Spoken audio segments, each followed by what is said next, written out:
A very good morning to everyone. From me, your host, Alicia Jali. Welcome to yet another exciting edition of your favorite program, Media Monitor, the program where we give in-depth analysis of the day news and the events that got the country as well as the region talking. Continue sending those tweets and commenting on our Facebook page. Let's take a look at the stories that made headlines throughout the year and those that are likely to continue into the future. AMCU's Platinum Belt strike. Now, this was a record-breaking strike in South Africa's mining history. The prolonged South African Post Office strike. Now, this was thought to be a very quiet and passive strike, but it took about 4 months to resolve. The most talked about Oscar Pistorius trial, 69 days in South Africa's very first TV trial. Gauteng's controversial e-tolling system. Will the e-tolls be scrapped the following year?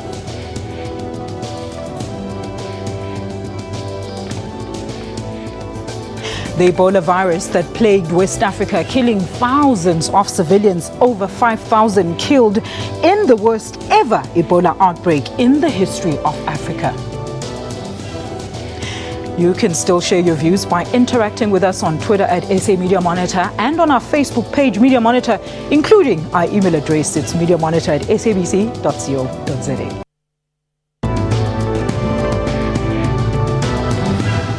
AMCU's protracted wage strike in the Platinum Belt dominated this year's strike season.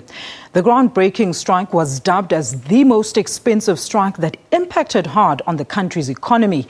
It had the most telling impact on the mining industry, the backbone of the South African economy. Striking miners and their families were not spared either. This is a multifaceted story. I mean, it's on the one hand, it's been covered in financial media, yes, and they've been following the story. But on the other hand, it's also a story about workers' rights. Absolutely. It's a story about what we as South Africans think about workers' rights, and it's a human interest story. It's a story about miners who, in the longest post-democracy strike that the country has seen. And so I think there are some challenges also in how journalists are able to cover it. I think the deal itself is fairly new.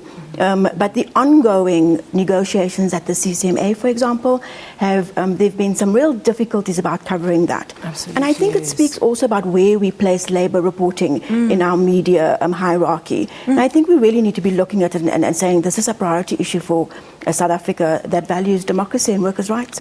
Look, this is always the case when it comes to reporting on those things. What you tend to see is that it's almost always from the point of business. So most of the coverage is from the point of business, and I think that underscores the need for us to have labor reporters, because what you tend to see in this coverage is that media is running with the business side of things, yes, how it costs the economy. But at the same time, I think what's important is to understand what is really happening on the ground. It's a story in many ways that has ebbed and flowed. We've had pockets of coverage, starting way back when with the Marikana massacre and moving on from then, where the issues haven't been explored as they should have been. The situation hasn't been investigated. There was some controversy this week, for example, about the Star doing a lifestyle audit on Joseph Matunjwa. And not focusing, for instance, on the big shots in the mining companies, Amplats in particular, Blondman, etc. So there has been some controversy around that. I would think that there would probably be more coverage, more in-depth coverage. In today's papers there is some, but it's quite limited. We're talking about a national crisis here. It's not only the story about the family; the story about the wealth of the country is involved in this. And the media has concentrated on that because of the damage to the economy, and there's severe damage to the economy with this prolonged strike. There have been stories about the business slowdown that has taken place in places like Rustenburg, etc., as a result of the miners not being able to spend money, and that is a factor which is very important, because if the economy of a town declines to such an extent that town could become, in fact, a ghost town. How can media be more assertive in terms of reporting, making sure that everybody, especially the miners, understand this? Well, I think in terms of it being a variety of stories, I actually agree with that. It's also a health story. As you've seen that it's reported that about 1,000 miners have defaulted on their ARV treatment because the mines also provide healthcare for the workers. It also provides housing. But in terms of the structure of the deal and the reporting of the structure of the deal, I think it might be a bit skewed because there's a reliance on press releases coming from the mining bosses, and then you have reverts that are coming from the union bosses. But I'm not sure if that 12.5 thousand rands is going to go towards wages. You'll find that it's also going towards benefits. So it's not necessarily going to be 12.5 thousand, but if now the union rejects it, we're going to now say that the unions are now being unreasonable. But there's a major power bias in the media. We've mentioned it already. They wait for those official statements. So they wait. What they're really waiting for is the official voices, the voices of the union leaders, the voices of capital, And of the strike, or the mine owners and the economists and so on. But they're not necessarily looking for the voices of people on the ground. And that does display a serious power bias in terms of the media coverage of things like this. You saw the dire straits of the situation there. What can you say that media hasn't reported on? But they've done a great job. There's nothing I can say that they haven't done. They've shown the suffering of the people. They've shown non-violent people. They've shown how disciplined they are. They've commented on it outside them being a journalist, as a human being, commented on it, how patient the people were. They've seen the suffering, and they said, also off the record, many of them said, when I say off the record, I mean off the air, they said, food was really needed, these people really needed help. AMCU's prolonged strike influenced other striking workers to intensify their demands. The recent post office strike was one of them, which lasted for 4 months. The SAPO strike crippled operations, which resulted in the parastatal losing millions of rands. A 3-month-long strike has left many post office employees in destitute. Each and every morning when I wake up in the morning, my wife asks me, where are you going? I say, I'm going to work. But unfortunately, at the end of the month, like this month, I don't think I'm going to be paid. The most affected are the families, education institutions, and business sectors.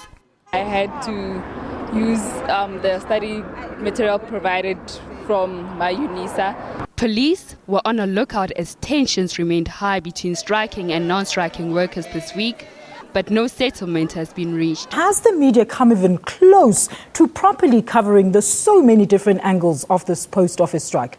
I'm surprised there hasn't been more coverage. I'm surprised that as a reader I don't understand more what this long and difficult strike is about. So I must say I haven't been that impressed by the coverage. Well, I think that part of the problem is that the strike started as a sporadic kind of thing. I mean, here in the Johannesburg area and some other parts of the country, it sort of grew gradually to become a national strike. So it wasn't like this before. That's why many people perhaps may not understand the details. So as it was starting at a sporadic, at the local level, we were covering it, but it was not making the front page headline. So we're covering it as a business story, as a labor story, as a social story of people not getting their parcels and stuff like that. And then as it grew, it's now becoming a national big story. And I think it's going to get more coverage now in the light of the Minister of Finance's speech in Parliament, where he said that the post office is one of those SOEs that need to be looked at in terms of turnaround and things like that. Professor, would the view that because the strike mostly affects the poor people, that's why it hasn't made such huge, major news throughout the time from the beginning of the strike? I'm not sure. I think a long, difficult strike like that affects everyone. And being the post office, it affects our economy in many different ways. And there are a lot of important things that need to go on that don't go on if the post office isn't working. I think it's right. I think that I'm not sure it's because it affects poor people more. I think it's because of the way the strike unfolded. I think it's because there's been a lot of big news competing for space on our front pages. And a lot also depends on how open and articulate the various parties are, such as the trade unions involved. Let's talk about, in comparison to the AMCU strike, for example, Mpumelelo. It received much coverage, a little right in the beginning, and then the coverage started dwindling. And then obviously at the end, when big stakeholders started taking notice, that's when it came back in the news. Well, I'm not sure whether we'll be comparing things properly here, because the AMCU strike inevitably had to get a lot of coverage. I mean, the economic contribution, but the the contribution effects of mining are the same, in the economy. It's the same effects to the people. Yes, I know, but there was also that AMCU strike also was very violent, and there was not just a strike against the mine owners, but there was also union rivalry, which also contributed to the killings in Marikana. So the AMCU strike was a little bit much more complex and had much more serious implications than the post office. I'm not saying that the significance of the post office strike shouldn't be looked at. I was about to ask if you say that it only makes news if it's, there's violence and all sorts of bloody things going on. Yeah, but I don't agree also that the strike in the post office is getting less coverage because it involves poor people. Actually, if you look at the role of the post office, I mean, there are many corporates, big companies, who actually depend on the post office. I personally also depend on the post office. I order books from all over the world, and now they are stuck somewhere. I don't know. So, but what it will do, inevitably, the post office will be at a loss in the end, because people are going to start to shift from other modes of receiving their goods and services. They're going to shift to digital. They're going to shift to, and they're going to give away the market share that was already dwindling to private operators who can do the postal services. Already there was a report about the alternative means of actually getting your books that you so highly require. There's already been alternative means that people are actually now using. Professor, do you want to add something there? I do want to say that, previously in this country, certainly in the 1980s, being the Labour reporter or Labour editor was a major job on every newspaper. That was downgraded post-1994, partly because of what was happening, both in the newsrooms and in the economy as a whole. And I think that was one of the reasons we kind of woke up late to the significance of the AMCU strike.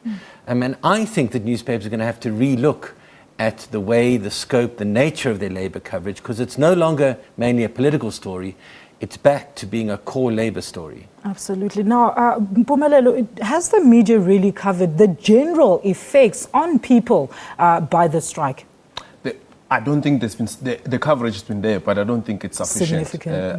I think we can do better in that regard, and I think the Prof is correct that over time the Labour desks in the newspapers have sort of not been elevated as they were before. I mean, take the SABC for example. It used to have a Labour editor who used to go out in the field and report directly on what was happening. You hardly see that anymore, and in the newspapers as well. The Labour desks have sort of been downgraded. But I know of moves in other media groups where that is now being brought back, especially following the AMCU strike. I think people can now realize that it's something that you can no longer take for granted or relegate to other inside pages. It's a top story in South Africa. It's part of the broader economic climate. It's part of reporting about workers, the poor. That's why even COSATU, for example, is getting so much coverage, precisely because people can realize that whatever happens in COSATU has a bearing on ordinary people. When we return, we're going to look at the Oscar Pistorius trial and how our analysts tackled it. Do stay with us. This is Media Monitor.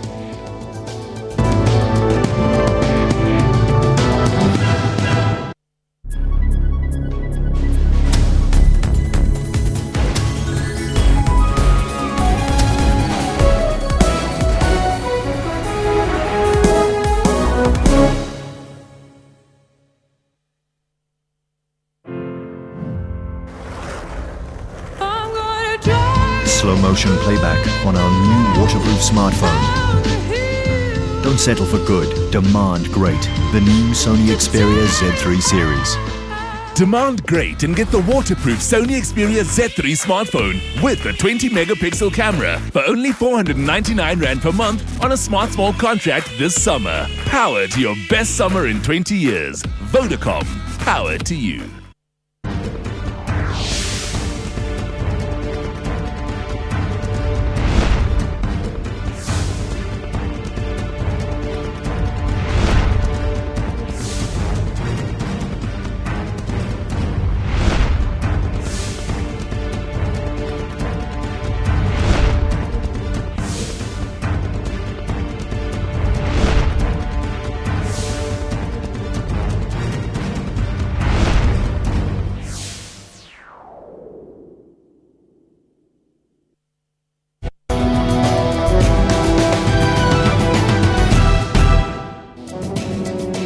type 1 diabetes happens when your pancreas stops working, so the body does not get insulin anymore. I have diabetes. My life is changed. I was in a total state. Too much food, too little exercise. That's what it's about. Hot flushes. So you would start with lifestyle modification, wearing cotton clothing, eating right, etc. And then hormone treatment for hot flushes. Join me on Health Talk every Saturday morning between 9 a.m. and 10 a.m. as we unpack current health stories.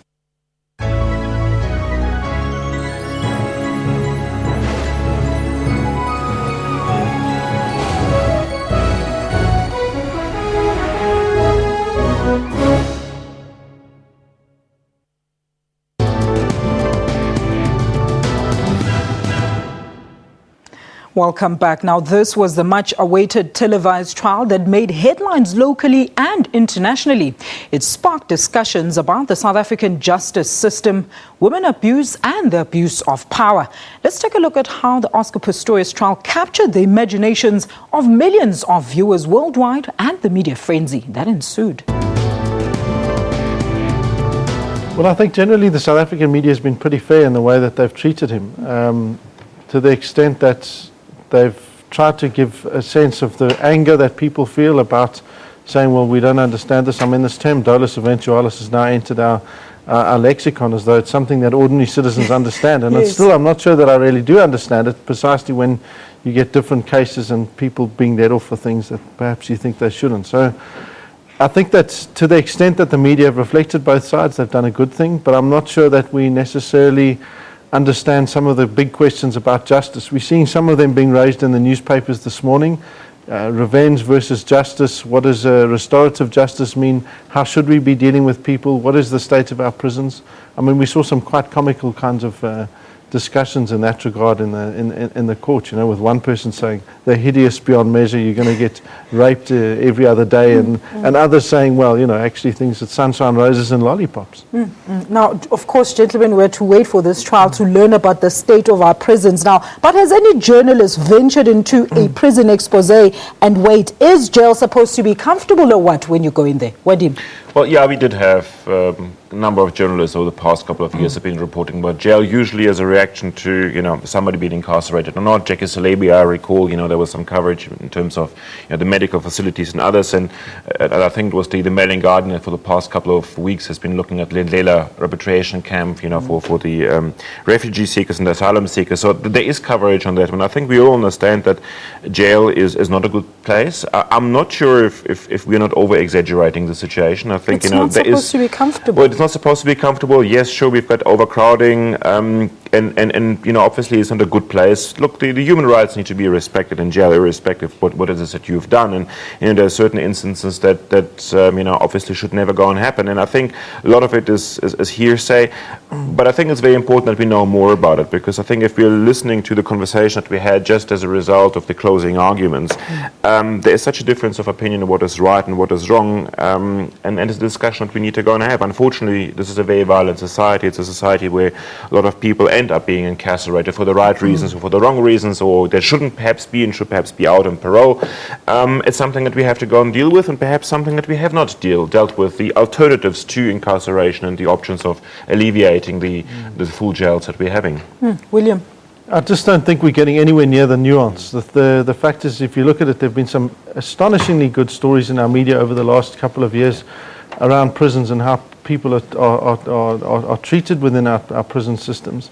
And there we need to talk in a far more comprehensive way about what it means to have power. So if you're rich and wealthy and you go to prison, you're going to be fine, because either you're going to get into the hospital section, or if you're very well connected, you'll get out of jail. Or if you're poor, you're not going to. So there's so many prisoners that are awaiting trial prisoners that the wheels of justice just grind so incredibly slowly. So if you look at some of the stories that have emerged from the Wits Justice Project, for example, where you look at people taking place over a number of years and years and years, and that's where I think the trouble with these things is that these aren't one Sunday paper, 2 pieces of analysis and we're done. This is a thing that says we need to cover these issues comprehensively, and we need to cover them almost all the time until we start to see some real change and start to get some understanding. So we've got a better understanding of our justice system thanks to the Oscar trial, but I don't think we've got that much better understanding of how power helps to entrench those who do have power and make sure that justice gets done a lot more efficiently and a lot faster, which very clearly it has, as it has in the case of Shrink Dewani. But again, the issue of our prisons was raised extensively in his extradition treaty. So there we saw it. And you'd think that we might have got a bit more discussion, but... Gentlemen, I just want to raise a very interesting point here. Advocate Barry Rue blamed media for inaccurate reports, saying this has totally broken Oscar. Did media do that, or are we just being scapegoats? Shame. I mean, no, obviously they didn't. I mean, you know, and I think Gerrie Nel pointed that one out as well, that, you know, if you're in that limelight, you got to go and live with it, and you get the good things and the bad things of the media coverage. And again, you know, we've got to ask ourselves the question here, who's the victim? And I agree with what William has been saying. I think in this court case, we've had really, really poor covered court cases before. This one actually was exceptionally well covered, and we can see that also in the way that the international press has been reacting. We've been hammered in previous court cases by the international press. This one we weren't, and I think it's really a case where, you know, I think the channel, the Pistorius channel on DSTV has done a great deal of education. We've had a lot of coverage in other channels to go and talk about those aspects. So to go and claim that he's received negative coverage, has been victimized, and that's been to his detriment, is a tactic that the defense is going to go and use, but at the same time a tactic that the prosecution is going to go and use to, you know, obviously put the other side of the story. I don't think it happened. William, I see you just throwing your hands up there. It's again an issue of power. So, I mean, the media admitted, and we saw a couple of weeks ago, one of the newspaper's lead headline was they managed to get it was before he was sent off for his month observation at the mental institution, psychiatric evaluation, and there they got a picture of him. They'd been waiting, sitting outside his house. Now that kind of thing does build particular pressure, but the thing again is that people like Oscar Pistorius are very well protected. They live in a big mansion. You can't see over the walls. They've got people literally that will come out and just, you know, push you gently away, or perhaps less gently away. You know, there are those kinds of systems in place that protect them. Whereas you look at ordinary citizens in situations of trauma, in situations where they lose family members, our media does still have a tendency to pry, to go into their homes, to try and get interviews with them at those awful, awful moments where they've discovered grief or death. It's still one of the reasons why the SABC's editorial policies are particularly good, because they've got a section in there that says you shall not intrude unnecessarily in people's privacy and distress in times of grief, which is it's an important thing to consider given the issues that we were discussing in the segment before this. You know, we're talking about a nation that lives in national trauma, an incredibly violent nation. So Oscar Pistorius, if anything, gets far better treatment than by our media than other ordinary citizens. I just want to get back to your earlier point, Wadim. Have you seen much reporting about our judicial system by international media? Surprisingly little. I mean, there's been the coverage in the court case, obviously, and I think there's been coverage on Judge Masipa, I think simply due to her own biography, where she comes from as a journalist, and, you know, late joining the legal fraternity and where she is. So from that point of view, very little. I think there was a little bit of a coverage in that Dolus Eventualis. I think international media were as surprised that it actually exists as probably we were, and as to the interpretations. But throughout this trial, there's been a very, very to almost non-existent criticism of our judicial system, which is, you know, a much needed boost that this country needs from its reputational point of view. And I believe, irrespective of how this trial is going to go and end from a sentencing, that is not going to go and change, because we also know that, you know, there's other appeal processes in place. So that's been good for South Africa, internationally speaking.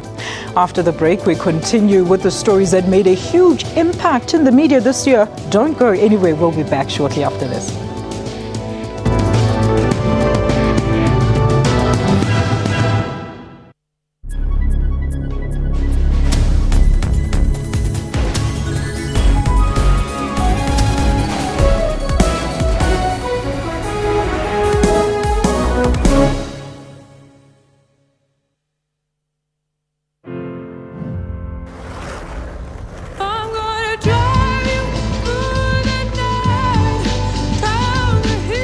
Slow motion playback on our new waterproof smartphone. Don't settle for good, demand great. The new Sony Xperia Z3 series. Get the new Sony Xperia Z3 Compact on a My MTN Choice 100 contract for only $399 and get a free 12-month music streaming subscription.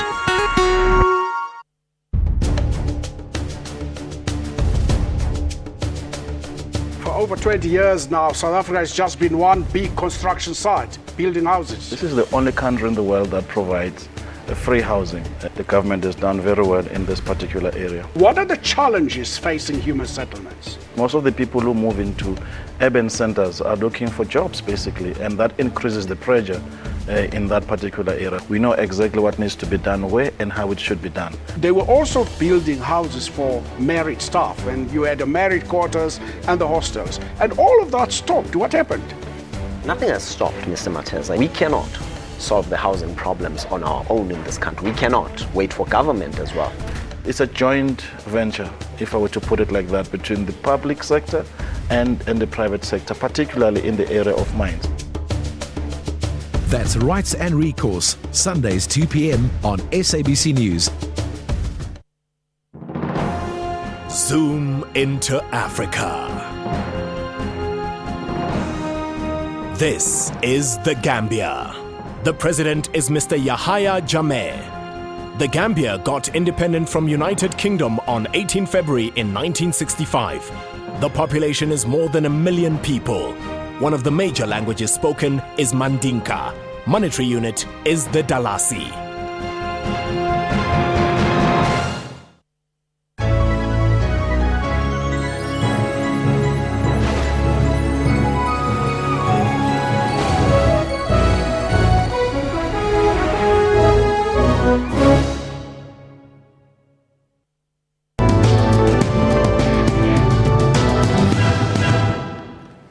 Welcome back to Media Monitor. National Roads Agency SANRAL embarked on a series of public hearings in a bid to clear up misconceptions regarding the controversial e-tolling system.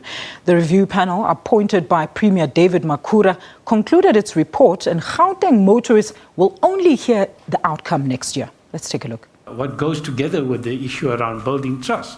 It's exactly this forum what we've got over here in terms of how we're trying to build trust in a very open and transparent manner of what we're doing over the last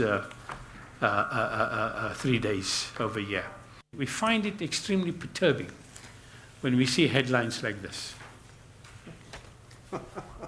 Right? I don't know whether it was SANRAL that came up with this great idea, but whichever it wasn't to the benefit of the country, it wasn't to the benefit of the people. It doesn't benefit our roads. SANRAL can't investigate itself. The question of whether e-tolls are going to be scrapped or not is not a question that we have ever entertained as the Department of Transport, but we have looked at various means through which we can lessen the burden on the part of the consumer. Well, please note that we did try and have SANRAL in studio with us today without any success. But we are proud to welcome Mr. Wayne Duvenage, who is the chairperson for OUTA, to give us more insight in the e-tolling saga. Mr. Duvenage, thank you so much for being here this morning. It's only a pleasure. All right, Mr. Duvenage, let's talk about the submissions that were made to the panel. What was OUTA's submissions? Well, OUTA submissions was a culmination of a lot of research that we have done over the last 3 years since tolling was implemented or planned. And we've shown that around the world, unless you engage meaningfully, transparently with society, unless you get society on board and behind you, the system will fail, as it has failed. Now we're nearly a year into the system, and they're not even achieving half of the revenue that they anticipated and planned for. I see that SANRAL have lowered their targets, but their targets in the court cases were over 260 million rand. And they're well below 60 million rand now per month. So as a user-paced system, it has failed. We pointed out many of the issues related to non-compliance, to the administrative issues and challenges that they would always have. The e-natus system is incorrect, the cloned number plates. The list really goes on. And as the research shows, the system was always going to be doomed to fail. Sadly, they're not seeing that. But also, the panel has received a lot of good submissions from across all sections of society, business organizations and so forth. All in support. All of them anti-tolling, in support of tolls being dismantled as a system, except for one grouping, a group of engineers who do a lot of work with SANRAL, and then obviously government. So government keep beating this drum. I think what we're seeing is the same talk 3 years ago. And sadly for us, we see a case of they're not coming to their senses and realizing that the reality of the situation is that the people have spoken on this. Mr. Duvenage, now, what do you make of the recent revelations that the Department of Transport had apparently long opted to make e-tolling as an option long before SANRAL's birth?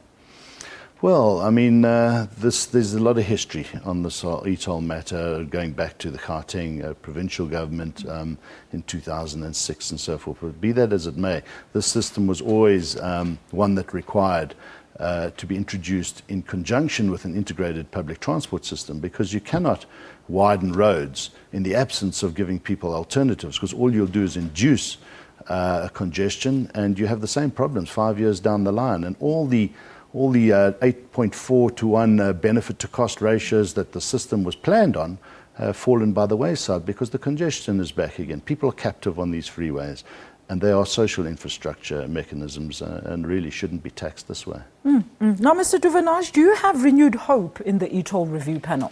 Yes, we do, because they are bending over backwards to accommodate government and SANRAL, who initially snubbed the whole system and process, and still this week we hear are blamed by SANRAL on the reason that SANRAL is failing in its project here.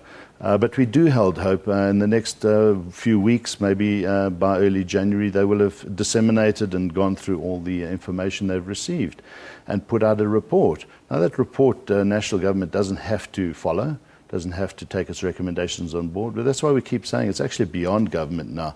The people are not participating, and unless government wants to enforce this, and there will be unintended consequences, the system has failed as a user pays mechanism. Mr. Duvenage, you mentioned January there, but how soon will we find out the complete outcome of the report, and what do you as OUTA hope for?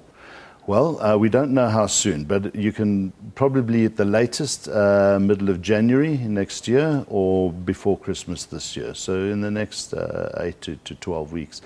What we're hoping for is that government will read these recommendations and will sift through it from a point of view of listening to the people and what businesses said, what all the organizations, the unions, the churches, every single member and cross-section of society, literally, there are a few that aren't, have spoken against tolls. And unless they digest that and come to the realization that the tolling mechanism has failed, until you acknowledge that, well, they can continue to keep the lights on, as we've said, but no one's coming to this party, and they're wasting everybody's time. Mr. Duvenage, has media supported you in your cause? Absolutely. You know, we haven't had the multi-million rand marketing budgets that SANRAL have had. And by the way, the ASA, the Advertising Standard Authority, has ruled against those misleading adverts that have been put out by SANRAL.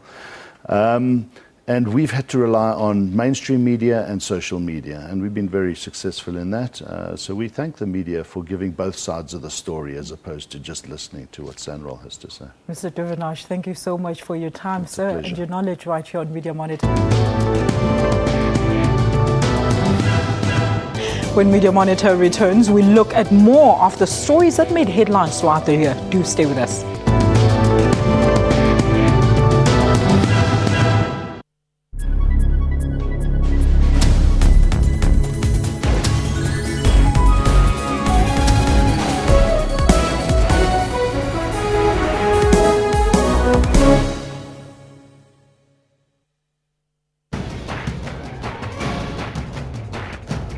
Should marijuana be legalized in South Africa or not?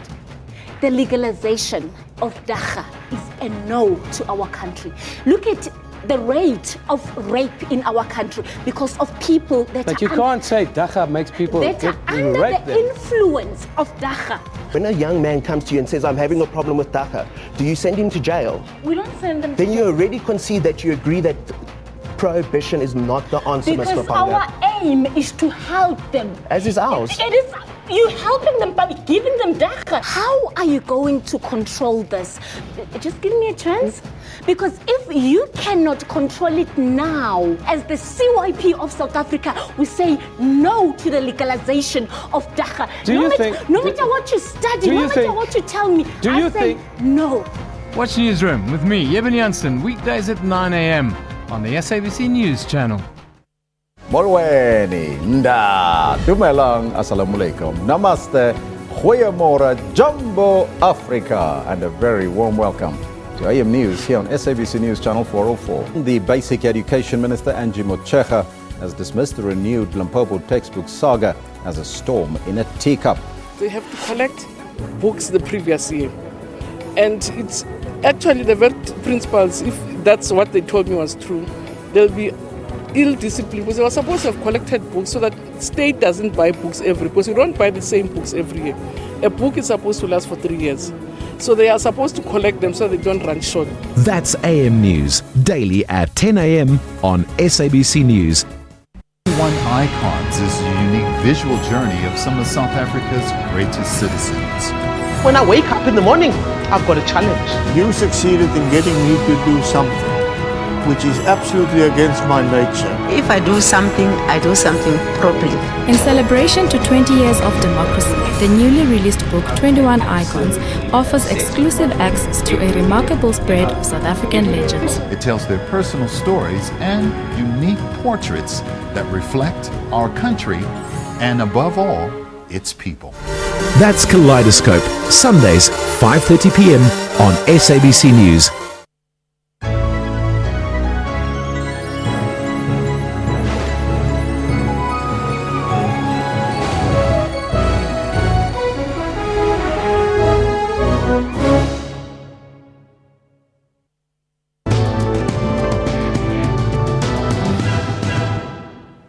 Welcome back. This is Media Monitor. The devastating Ebola virus caused panic throughout the globe, leaving thousands destitute in its wake. The West African countries have been the worst victims of the deadly virus. Our media is doing a very good job on a daily basis. If you look at various publications, you have an update about what's happening in terms of the situation in Sierra Leone and in Liberia. But there's a lack of now opinions around how do we deal with the issue. There's no analysis. So we're just reporting on the facts, but the analysis is lacking. And if you look at the situation, we need to start analyzing the consequences of Ebola. Because now as Africans, if you now travel to another country, somebody will be scared to shake your hand, because they'll be scared that they might contract the Ebola disease. And we shouldn't wait for information to come from international media.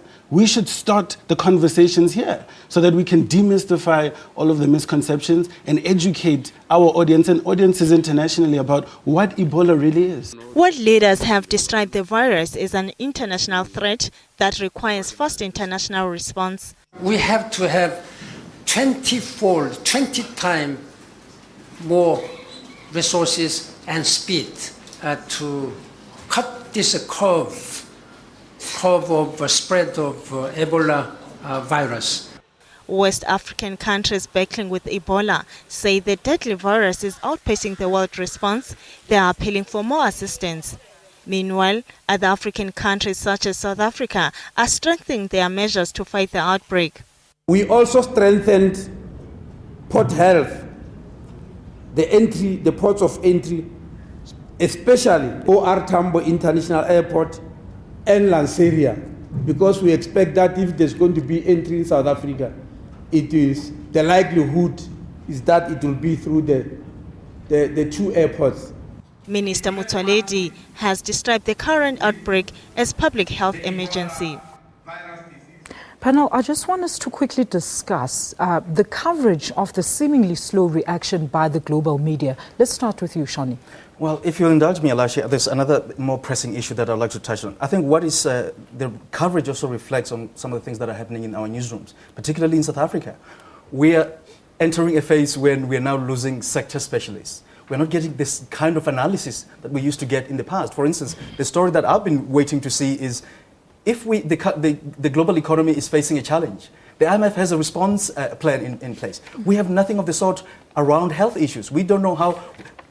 One of the IMF chiefs was actually admitted as such last night on international media to say that, when we have a global economic crisis, we know exactly how to respond. But when we have a global health crisis, we basically fumble along until, some type of plan is put together. And to me, that is worrying. But the also worrying thing is, where are the sector specialists who can actually cover stories like those? Moreover, for instance, the Observer in the UK this morning was leading on the story in terms of saying that it's telling the story from the perspective of the children who are being affected, because a lot of children are actually being left Orphaned and ostracized. We're not seeing any of that in our local media. Again, maybe because we're doing briefcase journalism. We don't have people who are actually going to the regions or close by even to try and find out and give us a more in-depth analysis. Let's welcome Dr. Fru Gerald Benson, the National Chief Director of the Communicable Diseases Center from the Department of Health. Doctor, a very good morning to you and thank you so much for joining us on Media Monitor.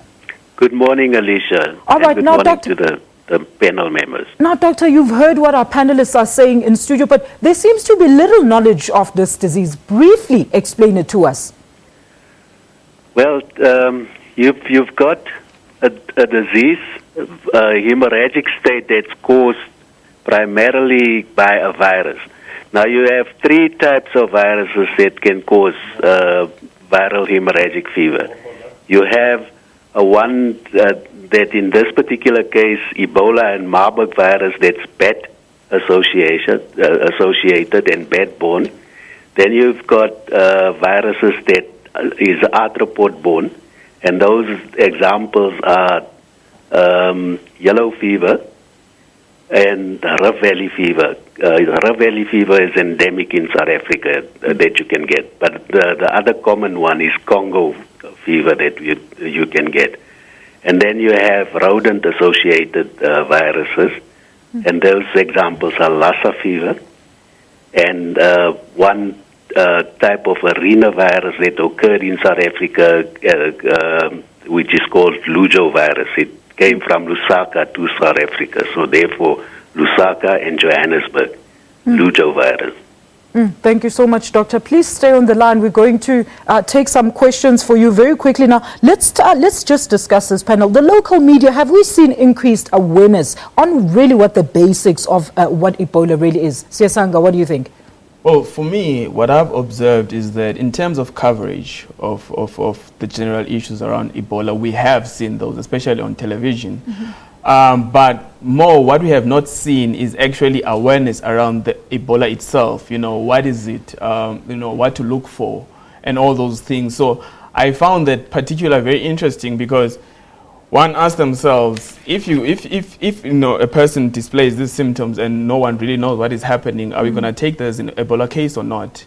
And so that line of awareness has been really lacking in our mainstream media. I've observed only particular one television channel which has shown that, but I've seen that there's a particular lack of awareness around the disease itself. Well, I just want to hear from you first. At this stage, is our media finally giving Ebola the kind of exclusive coverage that it should be receiving? Debo? Definitely. Our media is doing a very good job. On a daily basis, if you look at various publications, you have an update about what's happening in terms of the situation in Sierra Leone and in Liberia. But there's a lack of now opinions around how do we deal with the issue. There's no analysis. So we're just reporting on the facts, but the analysis is lacking. And if you look at the situation, we need to start analyzing the consequences of Ebola. Because now as Africans, if you now travel to another country, somebody will be scared to shake your hand because they'll be scared that they might contract the Ebola disease.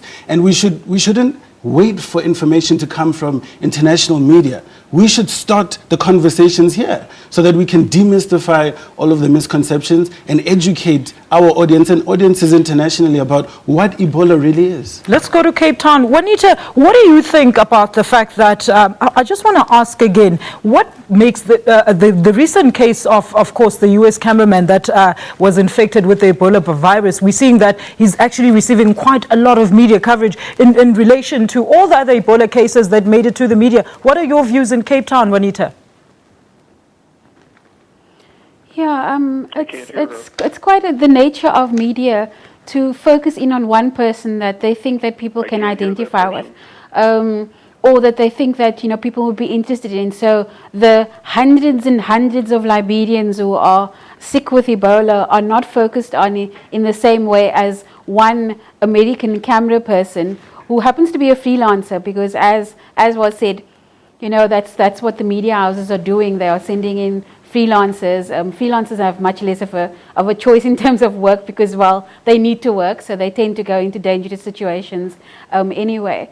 But I mean, the coverage, it really is the nature of the media to do that kind of coverage where they pick a person, it sounds a lot more exciting and more interesting, and I have to put those in air quotes. It sounds a lot more exciting and interesting to talk about one person being sick, and while working in Liberia, he became ill. The same goes for the person that traveled to America and is Liberian and became ill in the US and is now in critical condition. It's the nature of the media to want to focus in on one person because they feel like the numbers are not something that they can translate into a story. Thank you, Juanita. I mean, the Liberian authorities are threatening to prosecute this guy when he actually comes back in the country. That's taken momentum over the actual issue, which is Ebola. Wellington. Look, it's quite interesting, and let me agree with Teboho here and also other speakers that media is focusing on these issues, right, at the expense of, for me, Ebola is not just a health issue. It's a food security issue, right? It's an economic issue because what's happening on the ground is that people are not doing their usual farming, right, because of what's happening. So those, to me, are the issues that we need to be going beyond what we're currently doing. Because at the moment, I mean, Teboho is right. Media has covered it extensively, and I'm sure most of us know the causes, know what to do, how to prevent it. But beyond that, what is this? It's not just. It wasn't a West African issue. It's now a global issue. It's a global issue which goes beyond the health sector, beyond the health system to all other spheres of life. And those are the issues we should be interrogating. The abduction of over 200 girls by Islamic terrorist group Boko Haram from a school in Chibok village, Nigeria, shocked the world. It has been reported that some of the girls have been sold into marriage by their abductors. But if you look at it, South Africa in general, I think we tend to be very ignorant in terms of what happens in the rest of the continent. Hence, you have columnists such as Adikayo Abidayo saying that South Africans tend to be very arrogant in their approach, and then the fact that Nigeria's economy now surpassed us maybe might be a welcome call for us to start integrating with the rest of the continent better. But I think that what you start seeing in the media then is that it's that microcosm of that dynamic that you have in the broader social structure in South Africa.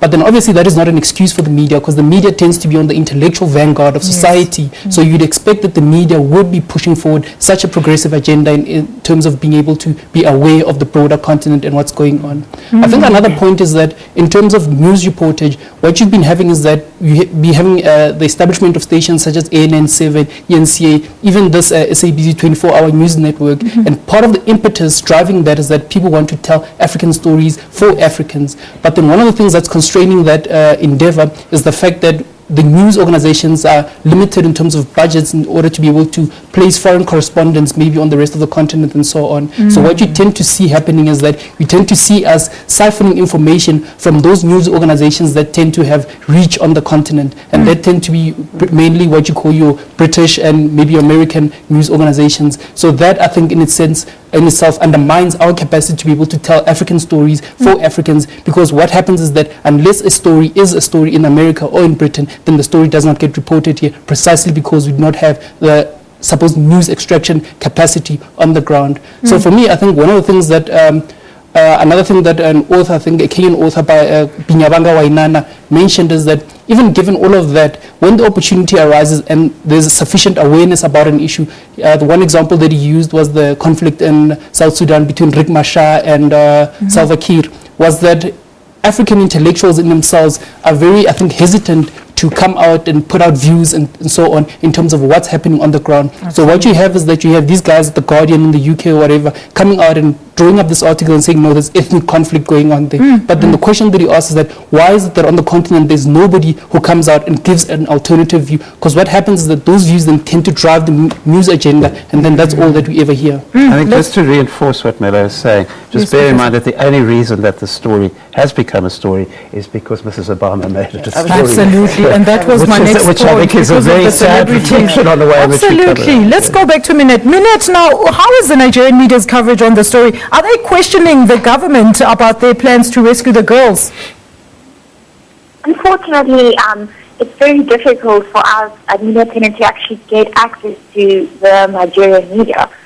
So, again, I cannot comment exactly on what they are saying, but looking at what the international media agenda is saying is the focus is still very much on Boko Haram and what they're doing, and not so much on solutions, on what the government can do, on what the man on the street can do, and we find that somewhat worrisome.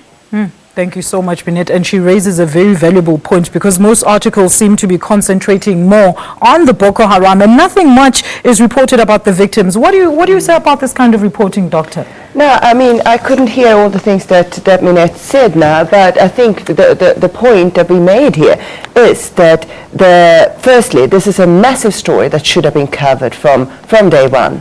And the focus, of course, should have been on the victims and the girls and their families, rather than maybe Boko Haram. That's part of the story, of course, and underlines the story.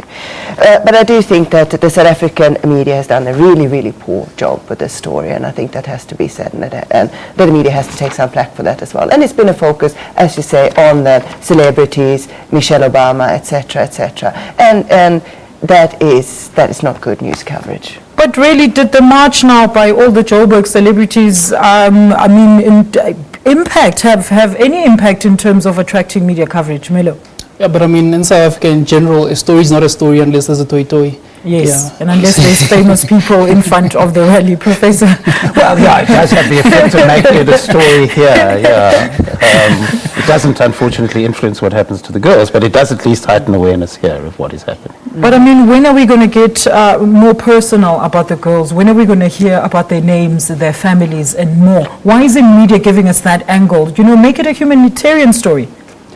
I don't know, I think for me, that is one of the things that's been lacking. Maybe also, and part of the thing is that people tend to, I think, maybe assume that Boko Haram has been around for so long that, I don't know, there's just, even like on the Boko Haram element, there's a general lack of, I think, information in terms of what the organization is and what their mission is. So in terms of also, because if you look at the definition, I think, of what the word Boko Haram means, I think, opposed to Western teachings and so on. So for me, I found that very poignant that they went to a school and abducted girls from the school, and then from that angle we're also not getting. So in addition to not getting that human side, human interest side of the story, we're not also getting why is it that this story of the girls being abducted is so poignant to what the agenda that they're driving. Well, do continue sending in your tweets, emails and Facebook messages on Twitter at SA Media Monitor and on our Facebook page, Media Monitor, including our email address, mediamonitor@sabc.co.za. Let's take a short break. We'll be back shortly after that.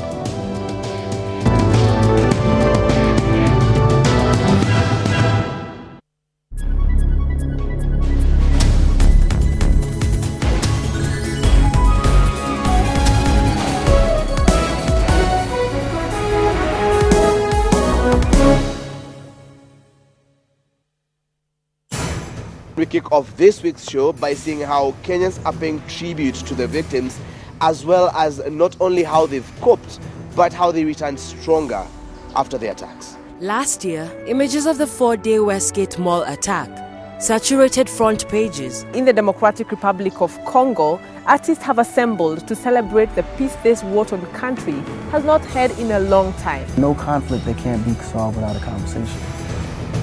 The Journal, every Saturday at 1:30 on SABC News.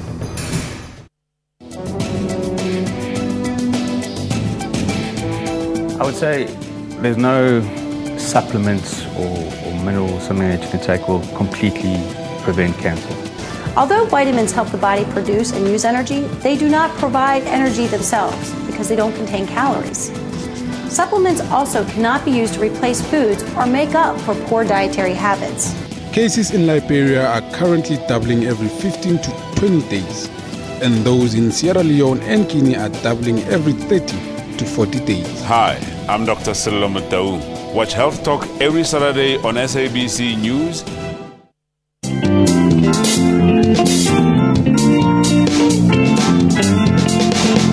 What I'm very grateful about is the fact that I can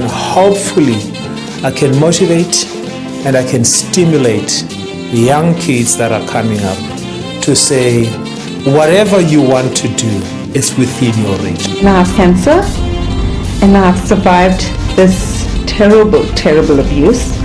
I accepted and went to Parliament. I thought it was just going to be for 5 years, but little did I know that 15 years down the line, I'll still be stuck in Parliament. Join Puleng Molebatsi on Bupilong.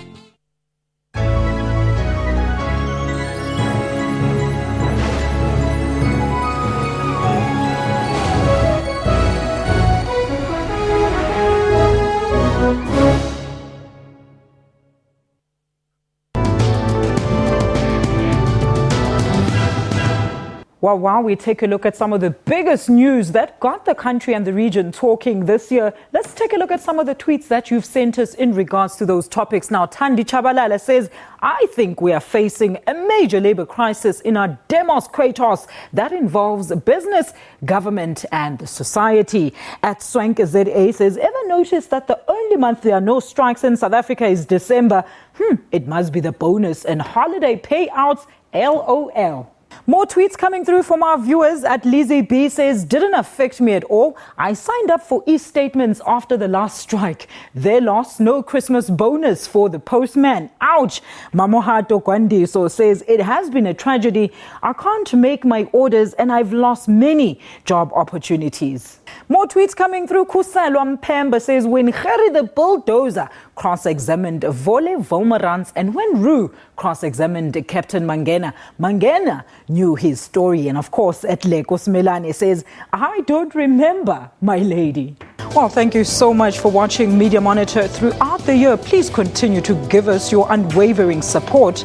You can follow us on Twitter at SA Media Monitor. Share your views and comments on Facebook. Go to www.facebook.com/Media Monitor and like our page. You can also email us your views about the show at mediamonitor@sabc.co.za. Do have yourself a very blessed Sunday and a prosperous new year. Goodbye.